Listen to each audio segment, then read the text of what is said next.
What's in there, Charlie? This one might be a little too tight for him.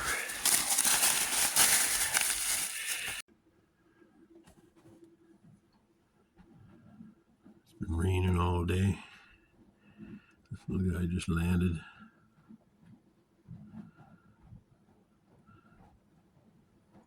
I keep forgetting what these are called. All by himself.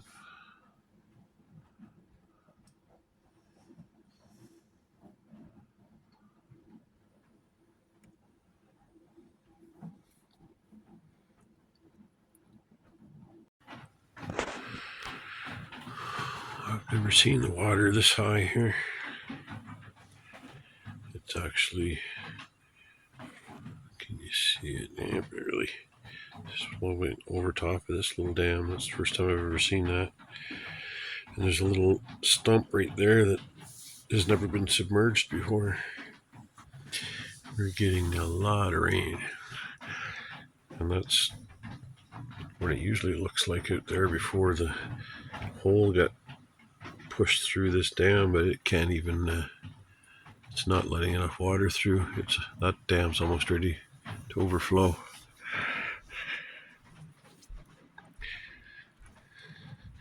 Beavers know what they're doing though. Once it reaches a certain point and then it starts overflowing and takes care of itself. You can see the water is just at its highest point here. You can tell it's never been above that. Pretty cool.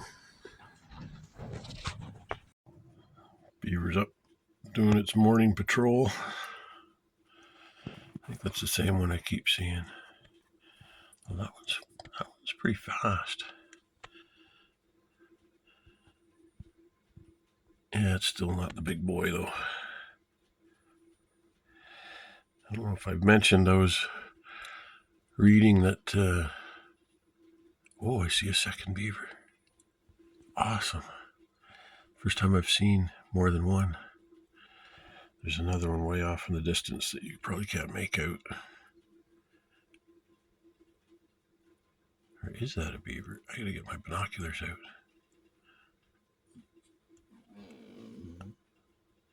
Oh, it is.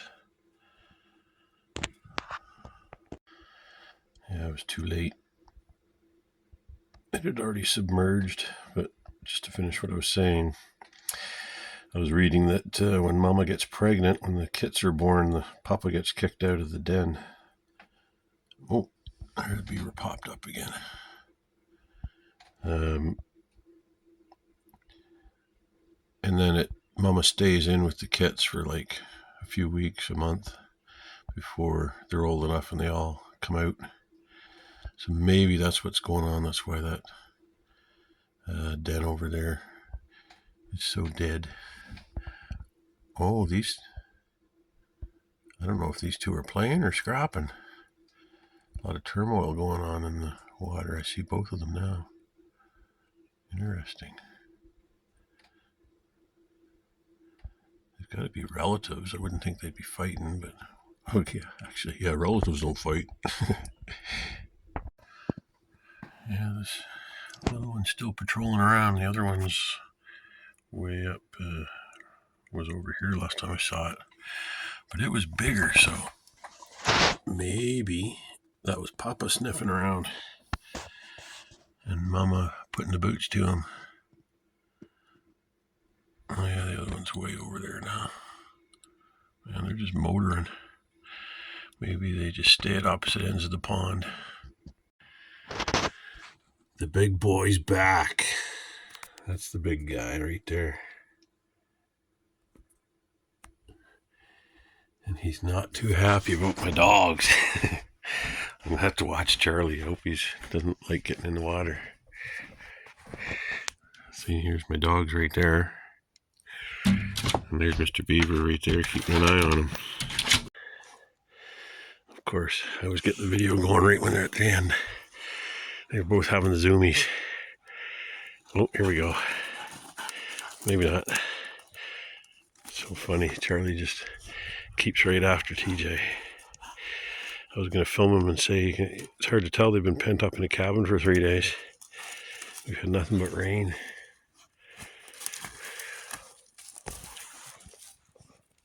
We had to get out and do some bushwhacking. This is funny. Charlie chases whatever TJ's kicking out. He feels he's helping somehow. Oh, now he's... Oh yeah, he had a piece of root there that TJ clawed up. Are you helping out? Yeah, are you helping TJ, Charlie?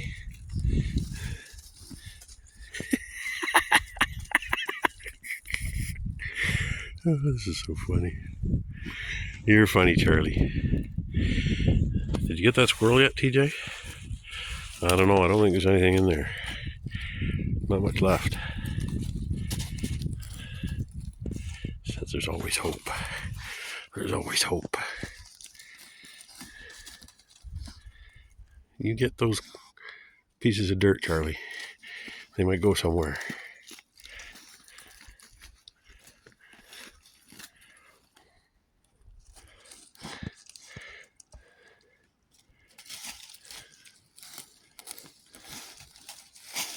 Oh my goodness. Wow. This is one well-established pond. This dam looks like it's been there for decades. All the banks, everything's so grown in. Ooh, I gotta be careful where I step here. Oh, I scared some duckies away. Some kind of waterfowl. I saw some movement down here. I thought we were going to come up to a beaver. There's a pretty little pond. I think that's a peninsula over there, not an island. Be a neat spot to camp out.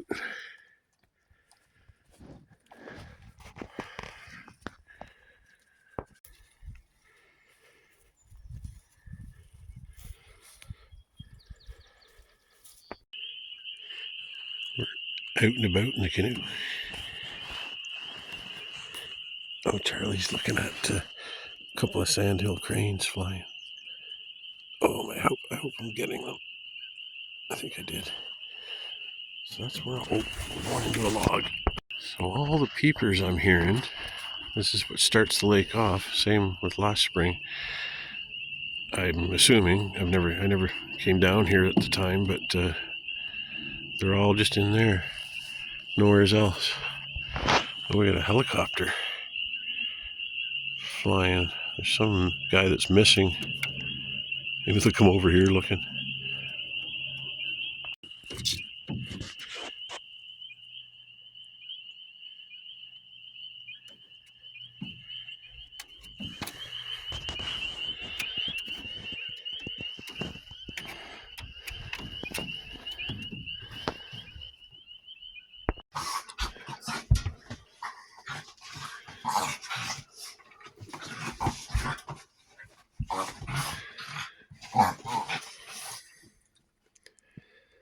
I think TJ regrets us getting Charlie. Yeah. He doesn't enjoy his company at all.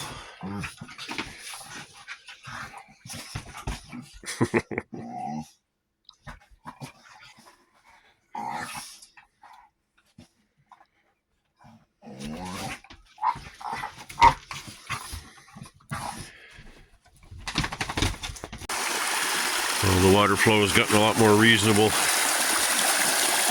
here at the waterfall now. I wish it would just stay like this year round. That's when it gets down to a not quite a trickle, but not much. It gets too brackish to use. We've got a heron that just flew into the pond. It's probably all grainy. This camera doesn't have a great digital zoom. That might be better. He's not doing too much anyway. You might have seen my movement. He's weary. Wary? Wary.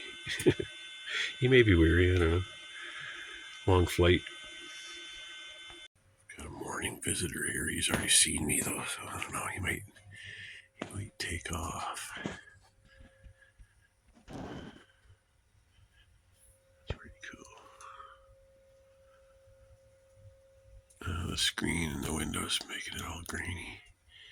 Could be the light too.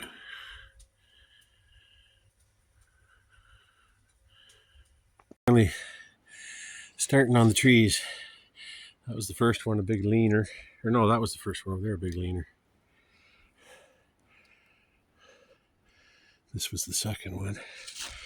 I just ran out of gas. But yeah, they're not too bad. They're just wet in the center. I got them just in time and they're just starting to bud. That's the last one I cut. That's when I ran out of gas. I still got a lot of cutting to do. There's another big one over there. I think I'm going to cut this one down too. I'm just going to concentrate on this one area. There's another one that's starting to go on the top. I'm just going to create a little clearing here. And just see what that does.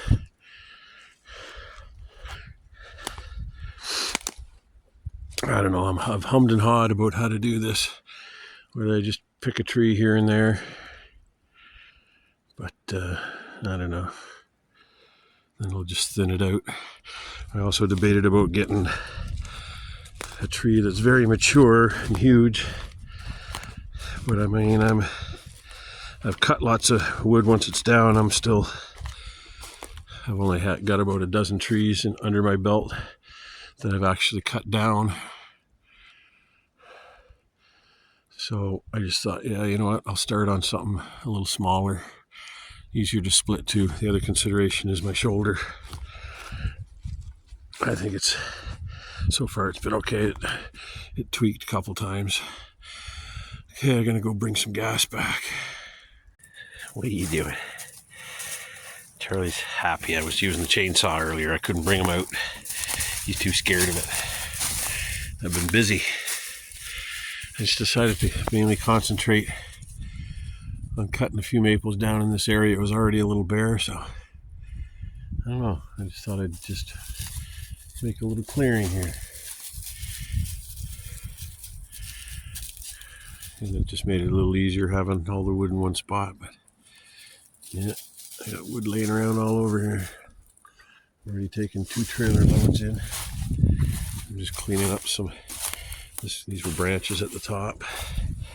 Actually came right out over the trail here. The last tree I took down, took 2 others with it. One that was starting to hollow out and decay. And another smaller one, unfortunately, I didn't want to get. I got my saw stuck again, so yeah, I forgot about all this up here. So yeah, I got my saw stuck. I had to get my floor jack to crack open where the bar was stuck. Yeah, I think once I take this load, I can even back the trailer in here. Yep.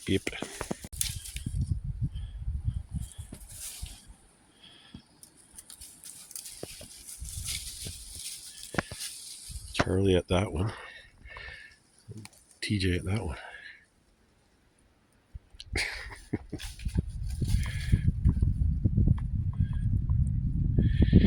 He's taught his little brother about tearing apart stumps. Charlie has a different tact. He likes to get clumps of dirt and shake them around, I think, like they're a mouse. He's a little mouser. He likes to get a root in the dirt and hold on to it like a little tail, I think. I don't even have to take him for walks to wear him out. We just go find an old rotten stump and log somewhere. And then just hang out. Let them exercise. I'm exhausted from 2 days of harvesting firewood anyway. I got no energy. It's supposed supposed to start raining within the hour. We were just back here taking some pictures of the big tree I cut down.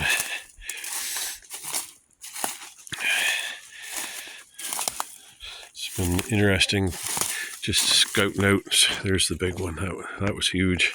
That's the biggest tree I've ever cut down. It was probably 3 feet at the base. What made it easier though was it was hollowed out at the bottom.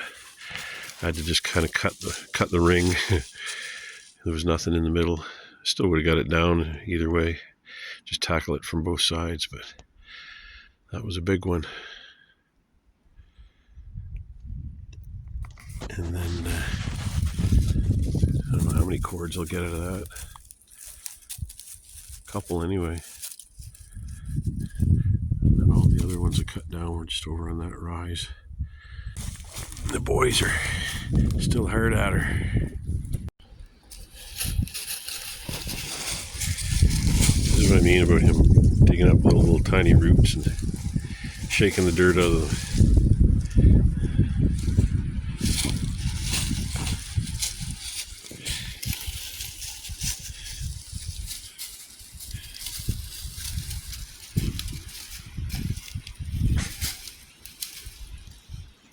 So I took a little break for lunch. I just parked everything here and walked over to the cabin.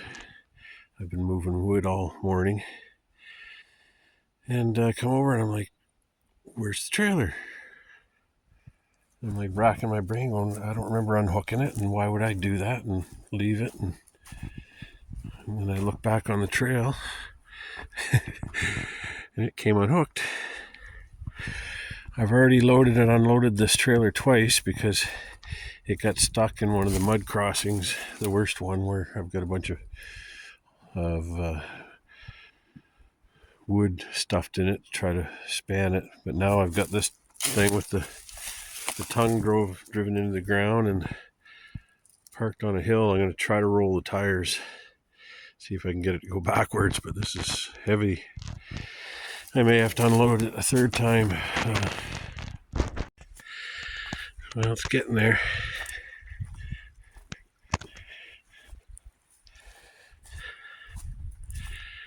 Here, it'll look good from this angle.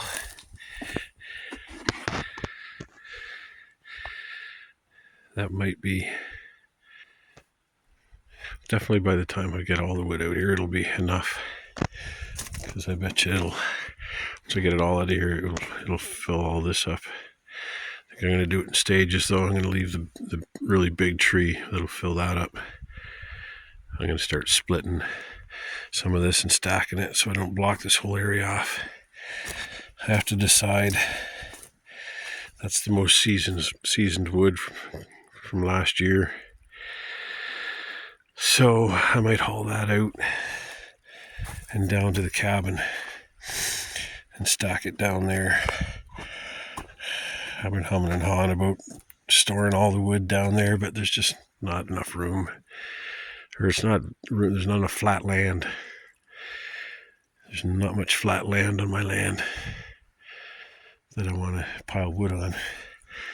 So it's not the end of the world trucking it in by hand with my little toboggan. Gives me something to do through the winter.